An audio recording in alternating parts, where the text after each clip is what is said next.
Yo, welcome to Out of Pocket with RG3, hosted by your boy and the lovely, amazing 79-time All-American Grete Griffin.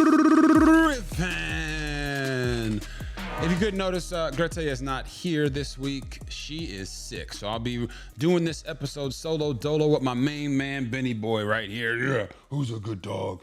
Who's a good dog? Yeah, you're a good dog. You're a good dog.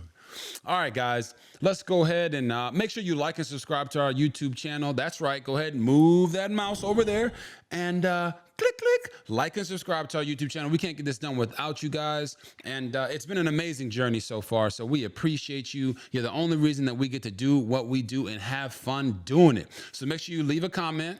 Go ahead and tell us who you want us to talk to, what topics you want us to talk about, and we'll make sure we go ahead and get that rolling for you.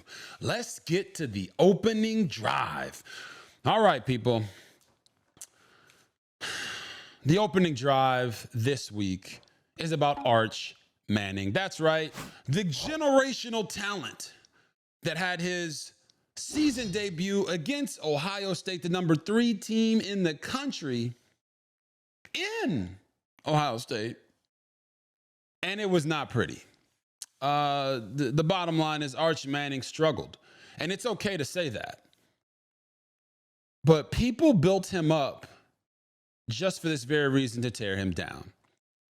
So when you look at Arch Manning, yes, he struggled. Yes, he didn't read with his feet. What that means is he wasn't going through his progressions and being on time with the throws that he was making. And when he was on time with the throws that he was making, a lot of times he looked like his shoulder was hurt, or he was side-arming throws or not getting all the way through them, so his ball kept diving towards guys' ankles.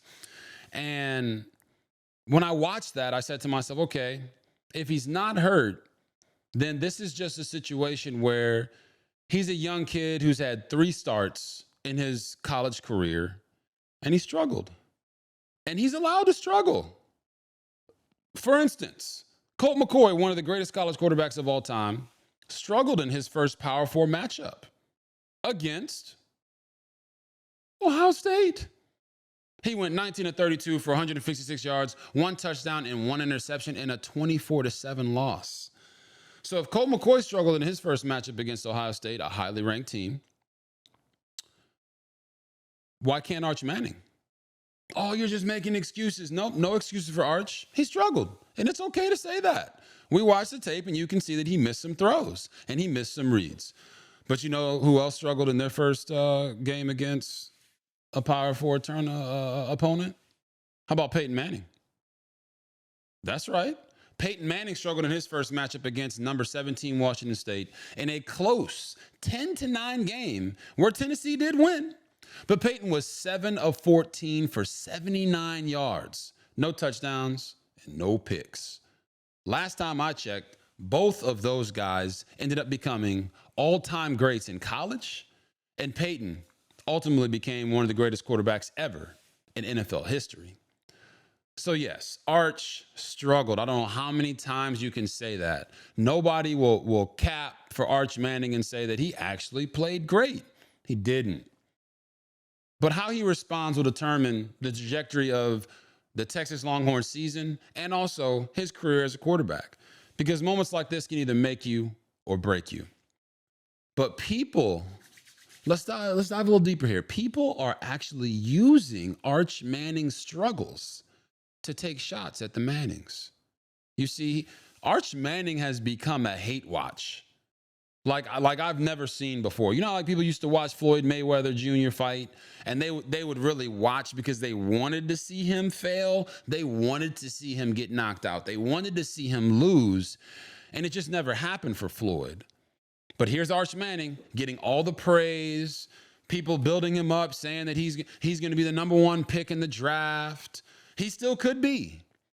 Heck, I said that I think some teams are trying to tank to get him. And they just might be.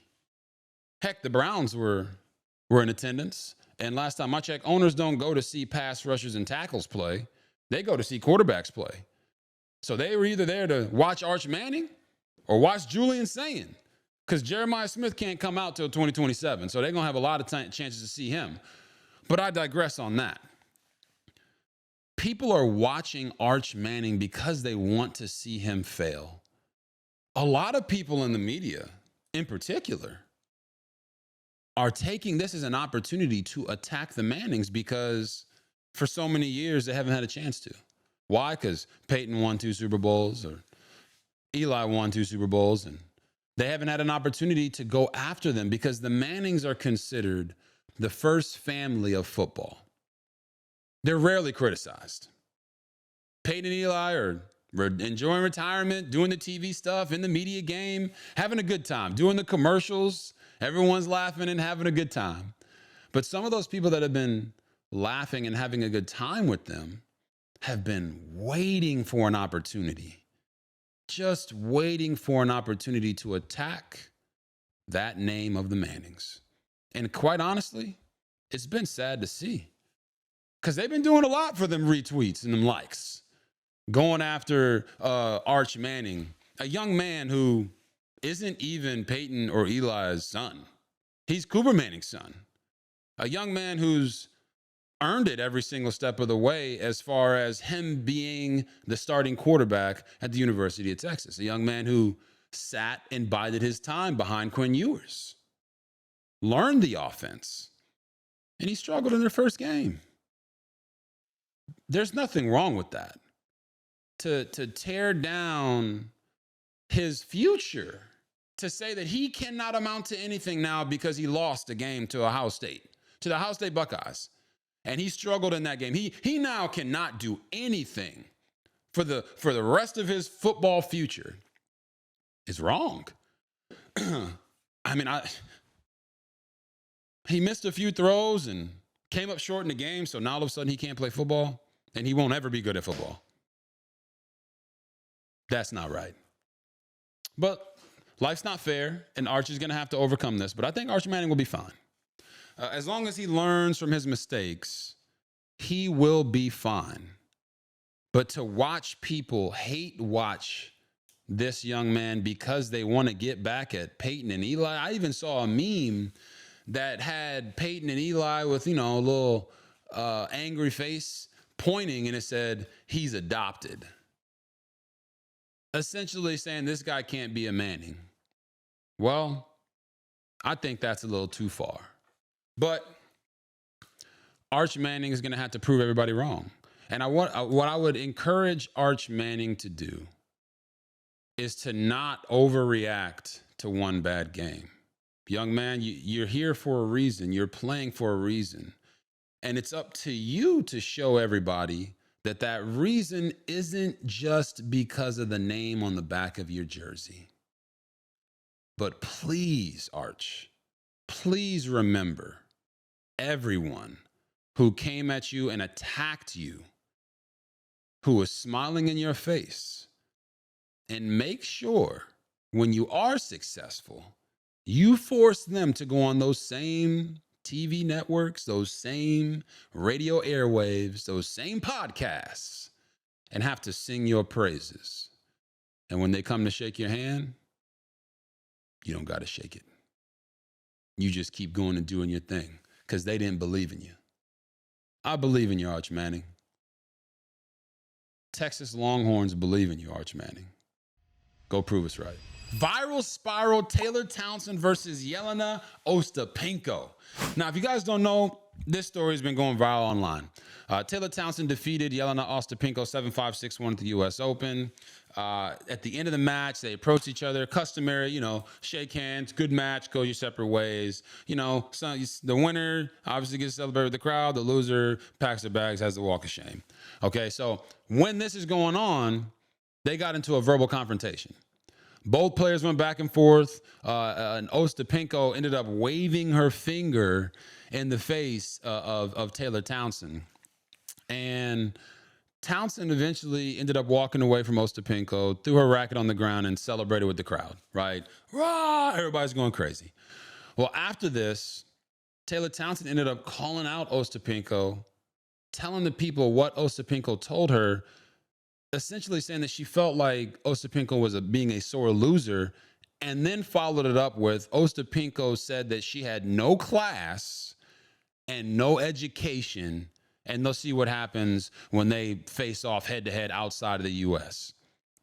Now, this thing took off because really with everything that black people have been through in America, especially black women, when somebody says something to the effect of you have no class and no education,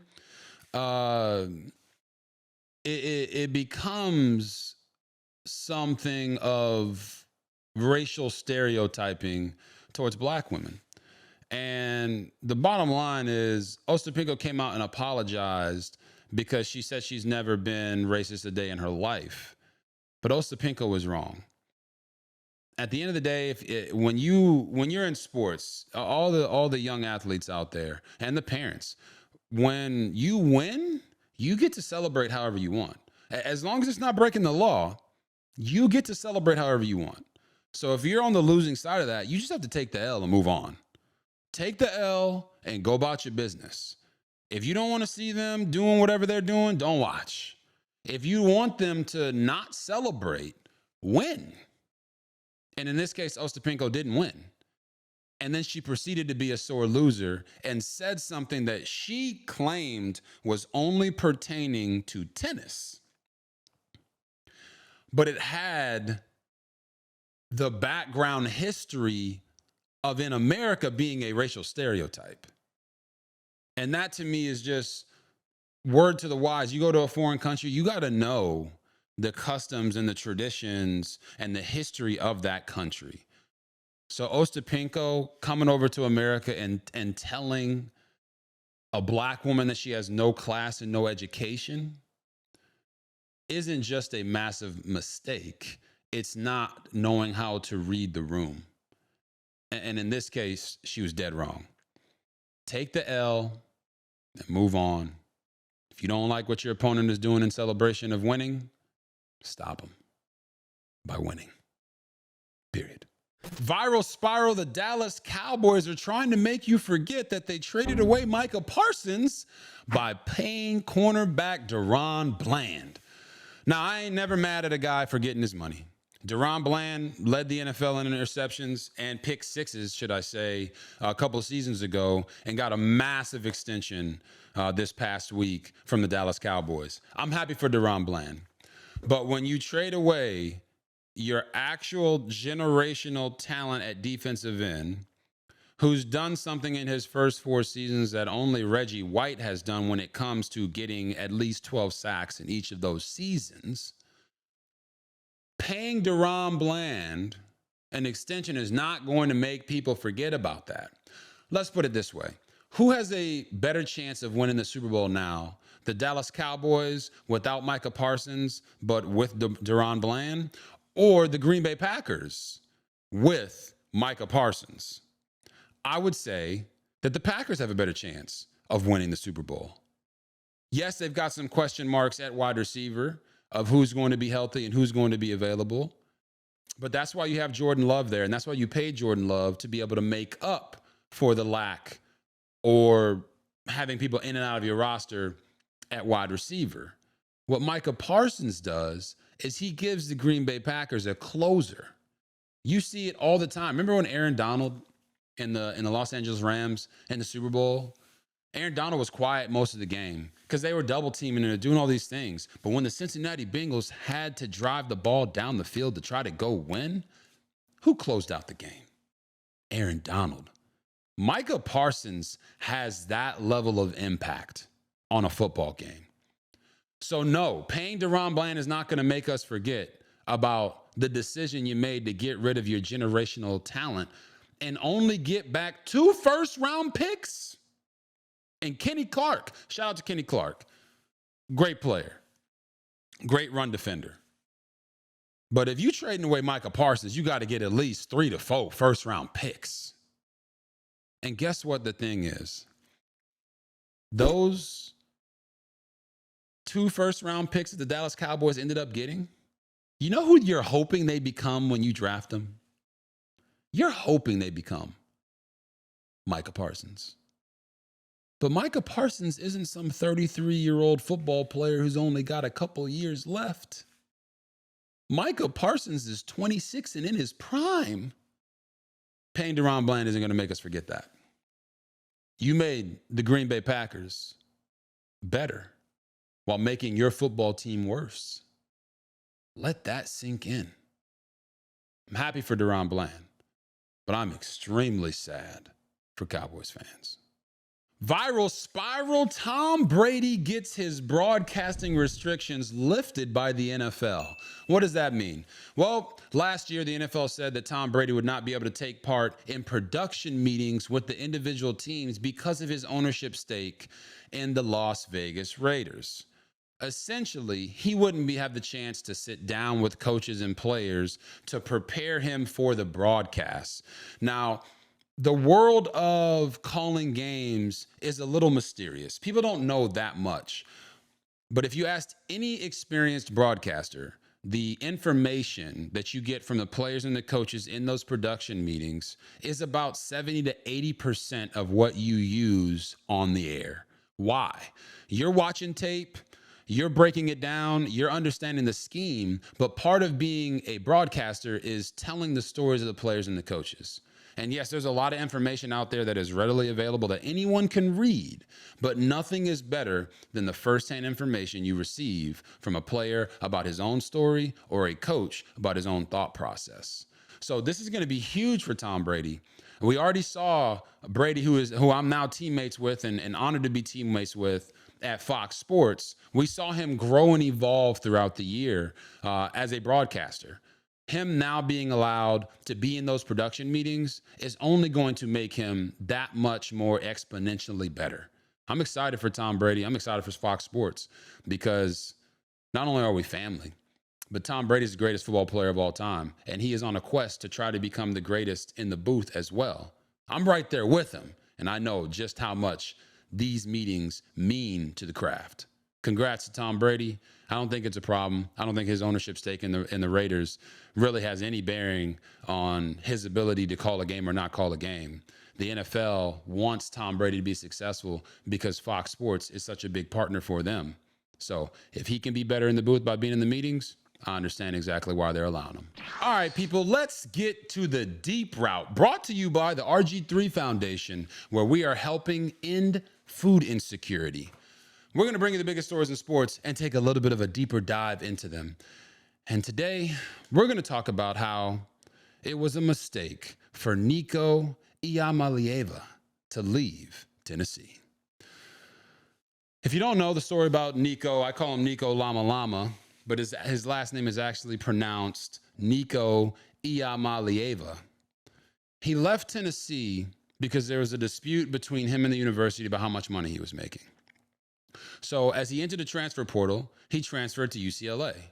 If you look at the California laws, whatever you're making in California, it has to be significantly more than what you'd be making in Knoxville, Tennessee, to warrant it just being more money. Now, there were also some rumblings about how Nico did not love the offense that was being run there at Tennessee, but to the general viewer, they saw that he left and went to UCLA on the perception that it was just for more money. Now, whether that was right or not, we live in a world now of NIL and college football where players are being pressured to do things just for the money. And I'm not saying that that was Nico's case, but sometimes the grass isn't always greener on the other side. For instance, UCLA in their first game of the season lost 43-10 to Utah. Nico was 11 of 22 for 136 yards, one touchdown and one pick with a QBR of 50.4. Wasn't great. He ran the ball 13 times for 47 yards. Tennessee ended up beating Syracuse 45-26. And Joey Aguilar, who was at App State the year before, lit it up. Many people actually believe that Joey Aguilar might be a better fit for Josh Heupel in Tennessee's system.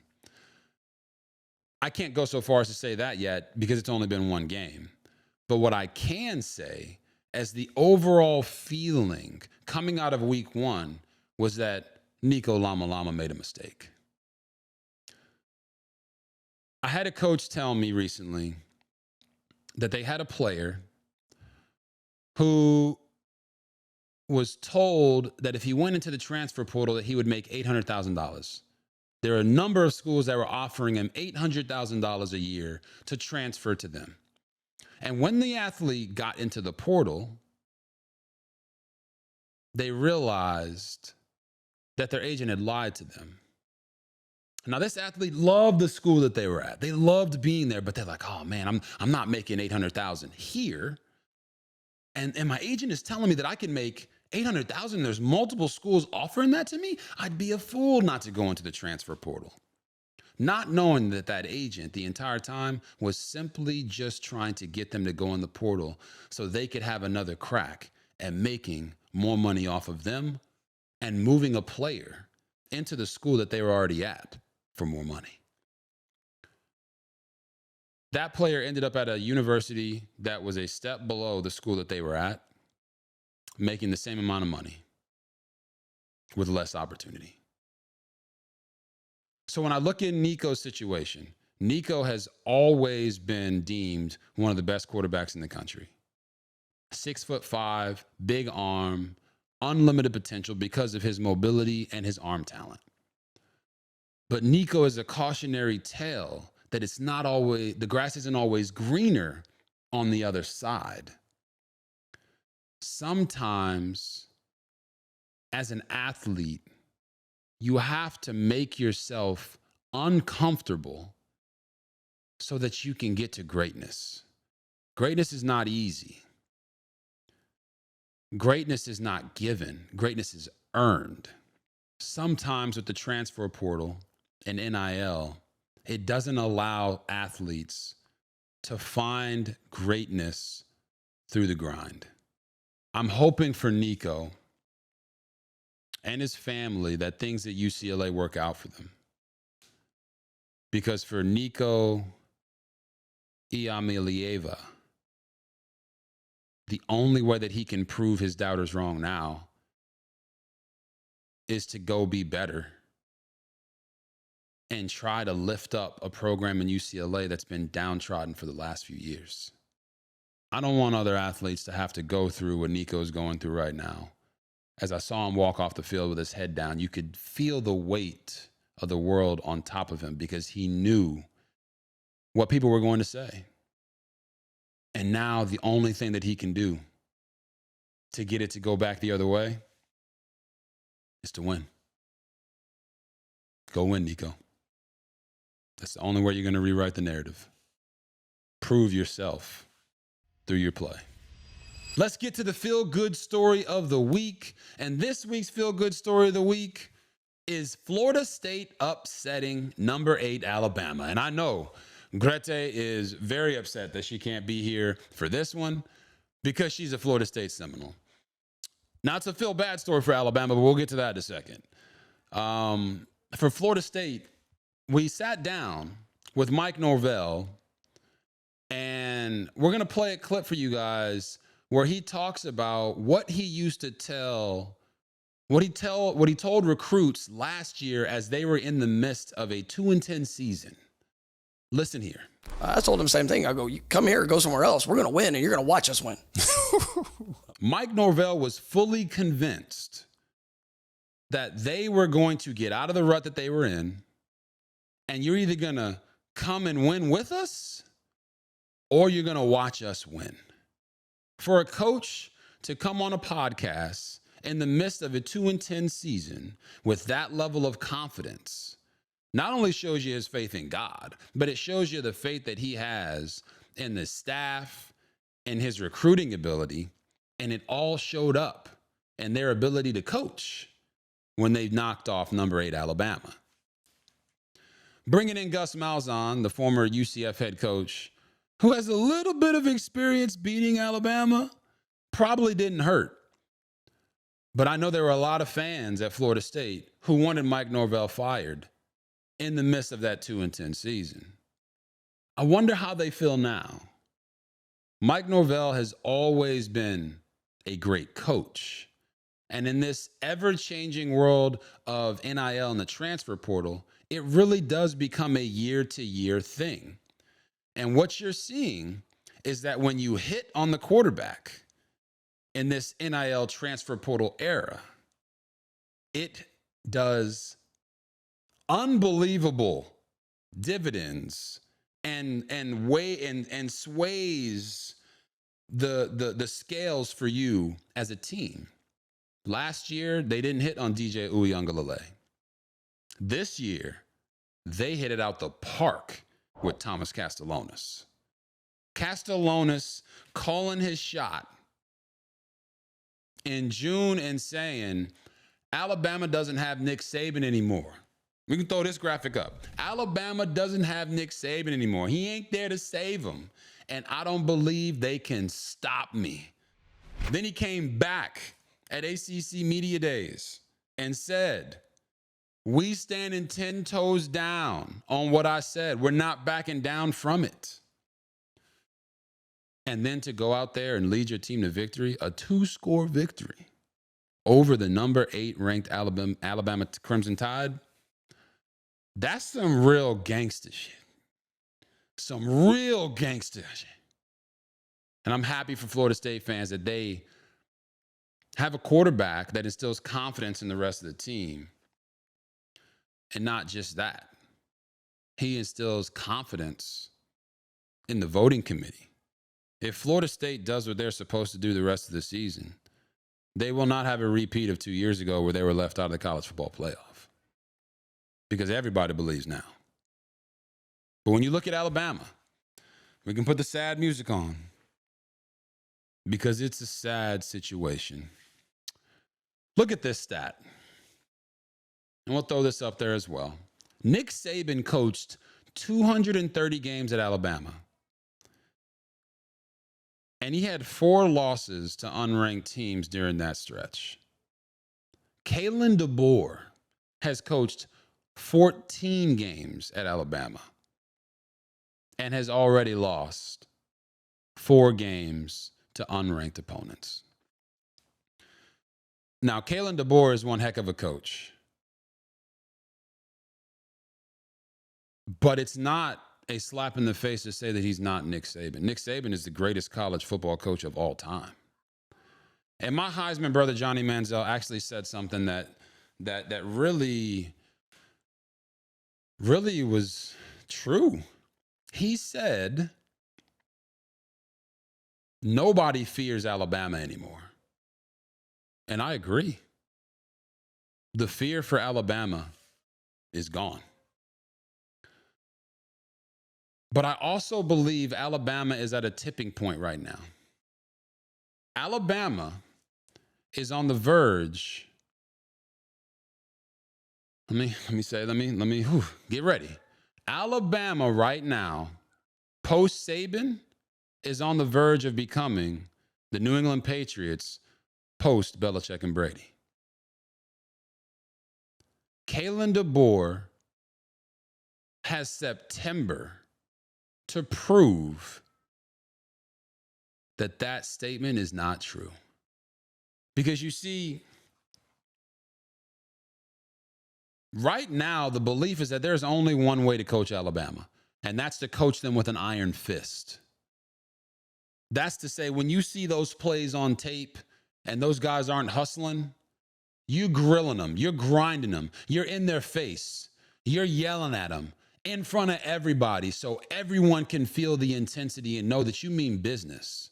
That's not Kalen DeBoer's demeanor. Kalen DeBoer has been a winner everywhere he has been. But 9-4 might be okay in other places. 9-4 is never okay at Bama. There is an expectation of greatness, and that expectation of greatness is national championship every single year. Anything short of that isn't acceptable. And I remember training with Trent Richardson and Mark Barron. And Alabama used to have monsters out on the field. And you know why they were monsters? Running around, hitting people. just destroying them. You see the locker room images of these players just like savage beasts in the locker room giving motivational speeches. You know, they look so intense. You know why they were so intense? It's because they were coached that way, not just on the field by Nick Saban, but also in the weight room by the strength coach. Alabama used to grind guys down so much that they would only last 2 to 3 years in the NFL because they had nothing left to give. That might not have been great for those players' NFL careers, but in college, they won national championships. In college, they won a lot of games.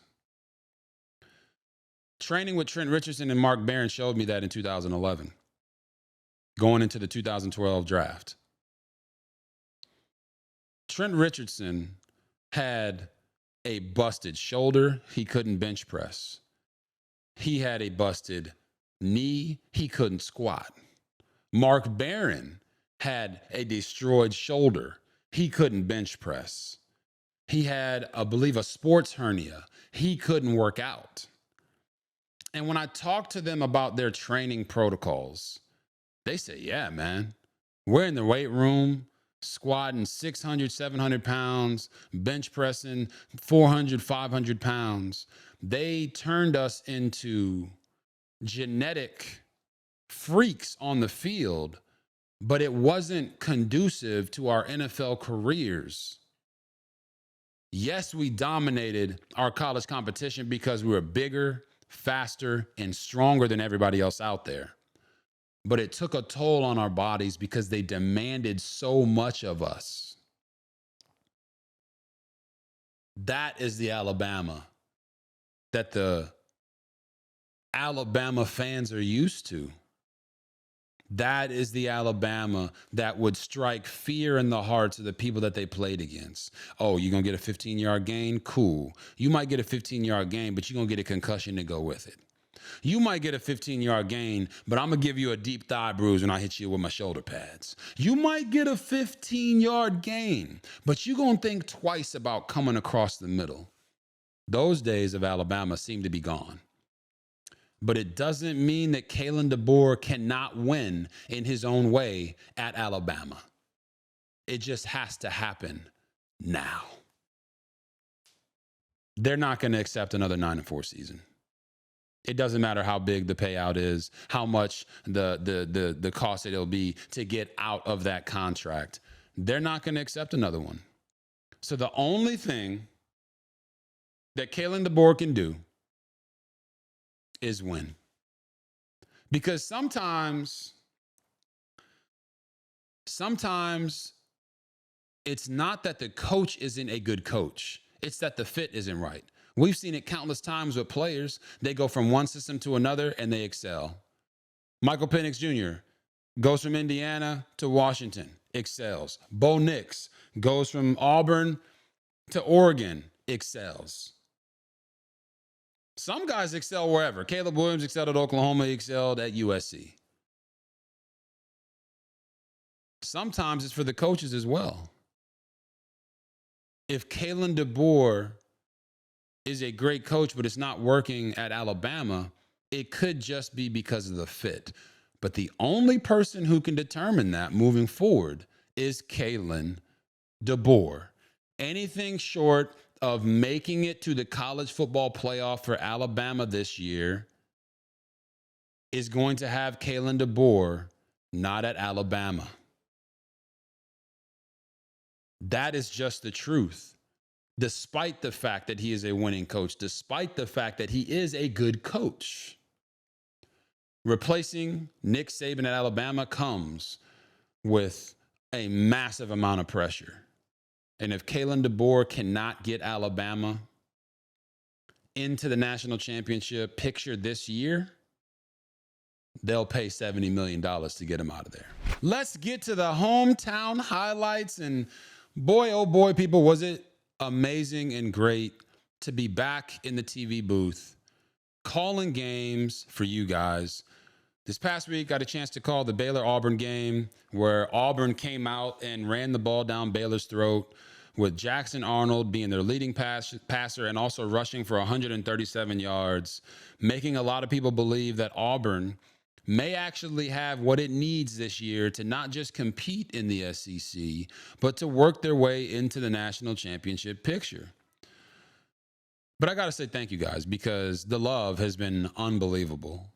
The support, the cheers, have an amazing crew to work with Jason Benetti and Alexa Landestoy, our producer, Bo Garrett, and our director, Darren.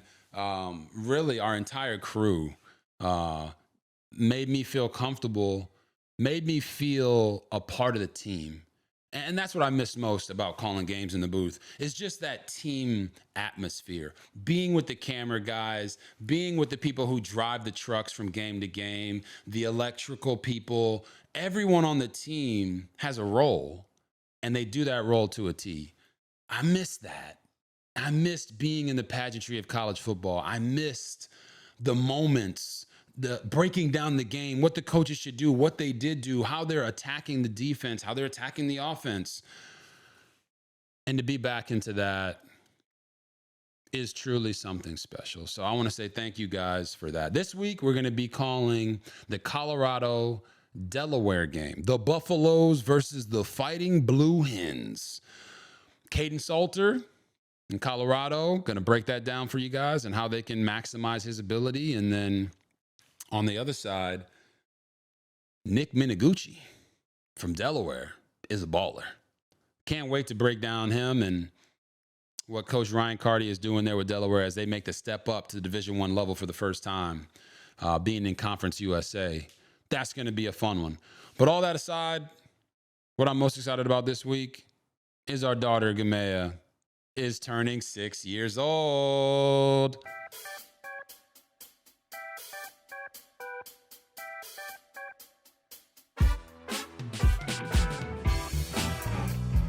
Yeah, that's right. She's turning 6. Can't believe it. Time is flying. We now have a 10-year-old, an 8-year-old, a 6-year-old to be, and a 2-year-old. And I'm still working for that boy, y'all. Don't worry.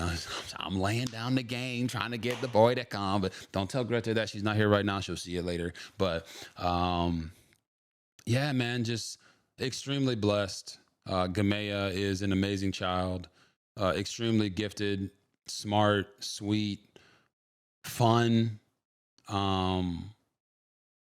Being a dad changes you in ways that are very hard to explain. But as your girls get older and older, you start to have these thoughts of like, when they're gone, who are they going to marry? And it breaks you down a little bit. So I want to encourage all the dads out there to make sure you enjoy every experience you get with your children. Because at some point they're gone, they're out of the house, they're living their own lives.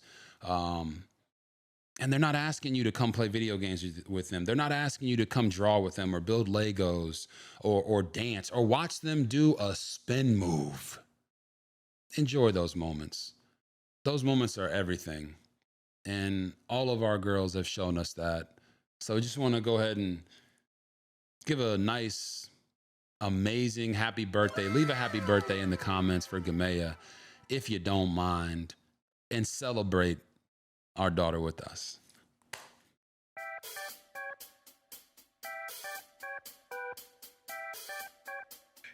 Come on, Benny.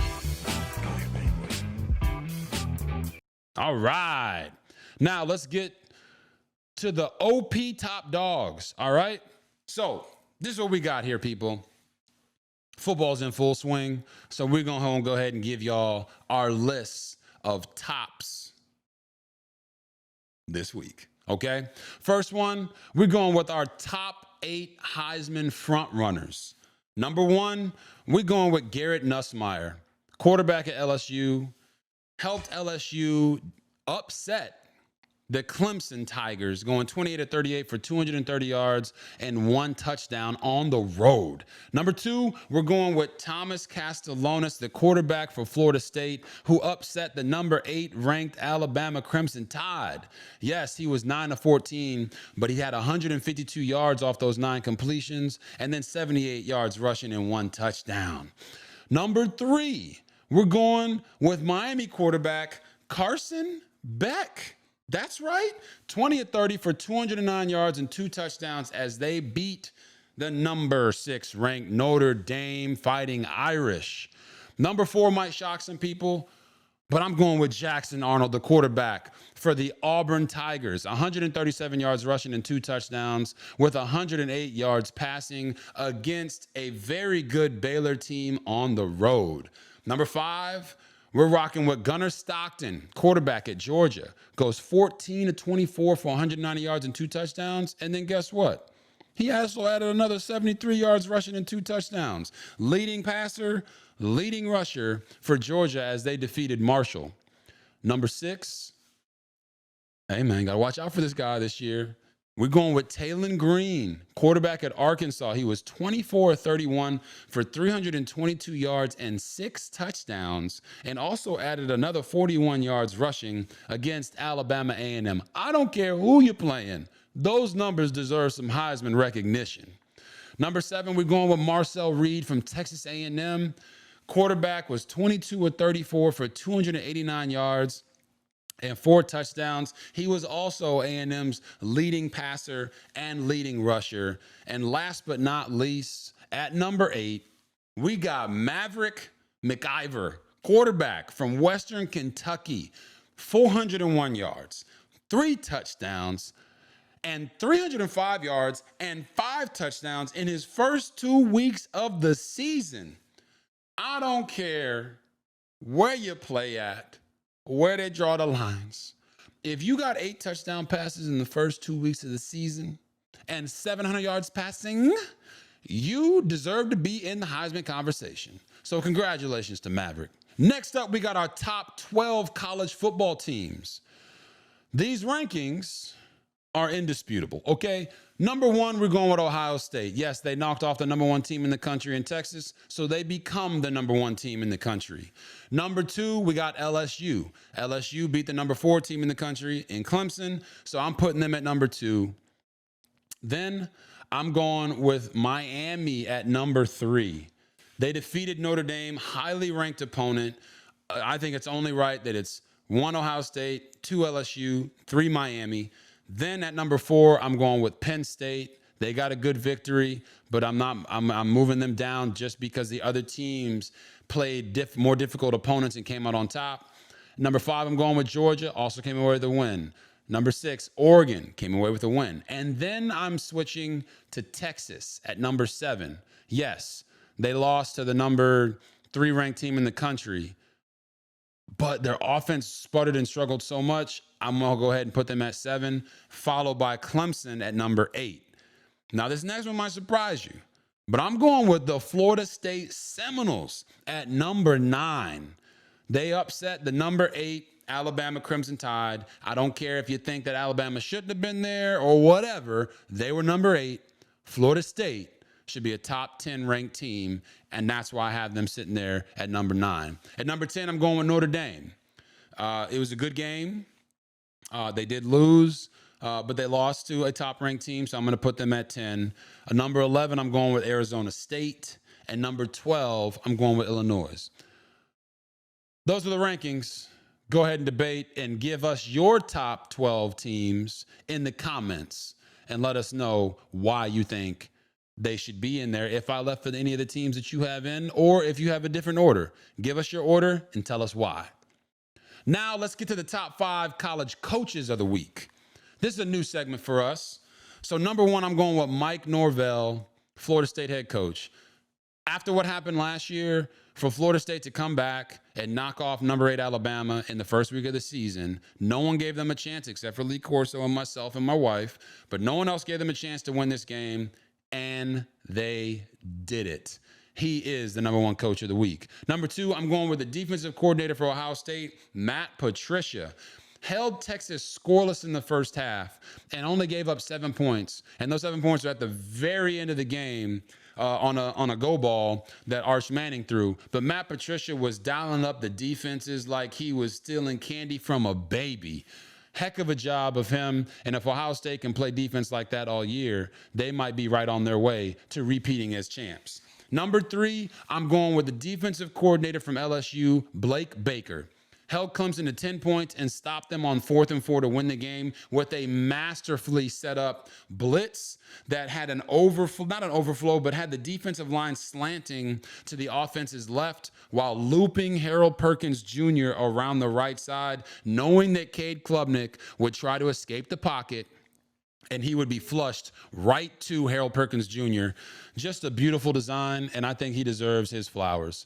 At number 4, I'm going with Auburn offensive coordinator Derek Nix. Now, I know Hugh Freeze calls the plays, but Derek Nix apparently does all the first down calls, and they averaged over 6 yards a play on first down. And they also ran the ball for 301 yards on the Baylor Bears, despite having one of the best wide receiver cores in the country. They stayed patient. And if Derek Nix is the one suggesting the first downs, he stayed patient in running the football on first down and didn't get greedy or too impatient or too hungry to throw it to them stallions they have on the outside in Cam Coleman, Malcolm Simmons, and Eric Singleton Jr. That, to me, is worthy of your flowers. Do what is working that night, and he did it. And my number 5 coach is Cal head coach Justin Wilcox. Why? Because he has an absolute baller at quarterback, and Jaron Kiwi Sagapolutele. See how I messed that name up? Let's try it again. Jaron Kiwi or Jaron Kiawe Sagapolutele. Now, I don't know if I got that right, but by the end of the night, I'm going to have it right because this guy is unbelievable. Let me tell you a little about his story. He ended up committing to Cal in July last July, before he flipped to go to Oregon on December 4th last year. So he ends up going to Oregon, goes through the bowl process with them, is in the Rose Bowl preparation, standing on the sideline, and he sees, like, I don't know if I have a future here at Oregon based off of who they brought in and who they're catering to. So at the last second, he enters the transfer portal and goes to Cal. Shout out to head coach Justin Wilcox for allowing him to come back because Sagapolutele emphasized wanting to play early and opportunities in development. And when you go sit somewhere for multiple years, it doesn't always allow you to develop if they're constantly going to be bringing in the next great transfer quarterback every single year. So Cal got him, and he went out and absolutely balled out against Oregon State, throwing for over 200 yards and 3 touchdowns, slinging the ball down the field with accuracy and confidence. If you don't know his name or don't know how to say his name like I do sometimes, you will by the end of this year. This young man is extremely talented. And last but not least, I got to rock with my top 5 teams on the rise after week 13 in college football. Number 1, Florida State. Number 2, Iowa State. They don't get the credit that they deserve. They don't always win pretty, but Rocco Beck at quarterback reminds me so much of Brock Purdy. It's crazy. And he's showing that he might be one of the best quarterbacks in the country. I think Brock Purdy being such a successful NFL quarterback will lead more teams to give Rocco Beck an opportunity despite the fact that he's only 6'1".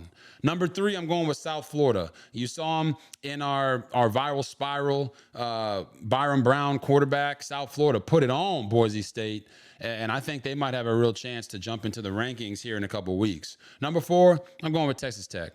Texas Tech has the most expensive roster in all of college football, and they went out there and dropped 7,000 points on their opponent this past week, like they should have. So I think they're on the rise, and if they're gelling like that going into Big 12 play, they could be real contenders for that Big 12 title.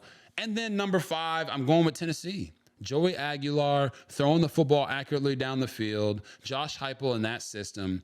Tennessee looks poised to make some noise, but they got to continue to build. It wasn't all pretty against Syracuse, but it was pretty enough for them to get on this list. Now let's get to the couples goals segment where we do a viral couples challenge every single week. And this week, our viral challenge is me going to take care of my wife. She's not feeling well right now. That's why I had to do the episode by myself. So if you guys leave some prayer hands in the comments, I'm going to go Be a husband, be a great partner, and take care of my wife in the best way possible. Thank you guys for tuning into the show. This was Out of Pocket with RG3, obviously hosted by your boy and the lovely 79-time All-American Grete Griffin. Make sure y'all like and subscribe to our YouTube channel. We'll see you guys back here next week. Go ahead, click that button, tell your friends, and let's keep building this empire, people. We love you. And remember, we all need God, and God's got our back. Peace.